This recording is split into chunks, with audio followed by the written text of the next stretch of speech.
তো হ্যালো বন্ধুরা, ঘর থেকে বেরিয়ে পড়েছি আর বেরিয়ে পড়ে আমাদের রঘুনাথপুর বাস স্ট্যান্ডে দাঁড়াইছি, যার কারণে মিষ্টি নিয়ে আনছে তোমাদের দাদা ভাই। যাচ্ছি ননদের ঘর, তো দেখো মিষ্টি নিয়ে আইলো, আমার হাতে দিল। তো তোমাদেরকে সবটাই দেখাচ্ছি, যদি তোমরা বলো না না রঘুনাথপুর বাস স্ট্যান্ড লয়, তার জন্যে সেটাই দেখাইলাম। তার মধ্যেই তোমার দাদাভাই বলছিল চাই পেলে, আমি বললাম হ্যাঁ। তো তোমার দাদাভাই পুরো আস্তে আস্তে গাড়িটা নিয়ে যেছে, বলছে আস্তে আস্তে যাই, তুমি অল্প ভিডিও বানাইলে। আর দেখো তার মধ্যে শাখা রেল গেট পৌঁছে গেছি, শাখা গেটে দাঁড়াই আছি আমরা, কারণ ট্রেন পিরাবে। তো দেখো তার মধ্যে পুরো ট্রেনটা পিরাই গেলো, ঝাঁ করে অনেকক্ষণ দাঁড়াই থাকার পর ঝাঁ করে আমার বেটু বলছে মা এইটুকু ট্রেন।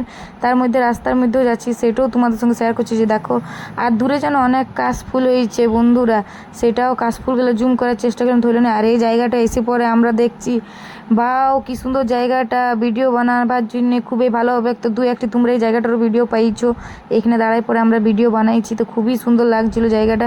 আর তার কিছুক্ষণের মধ্যে আমার ননদ ঘরে পৌঁছে গেলাম। আর দেখতে পাচ্ছ ননদ ঘর পৌঁছে যাই পরে আমার বেটু মুখ দেখাচ্ছি, আমরা মিষ্টি ননদ দিয়ে দিল মিষ্টি, আর মিষ্টি খাচ্ছি। আর ভিডিও যদি ভালো লাগে অবশ্যই লাইক কমেন্ট দিও আর ভালো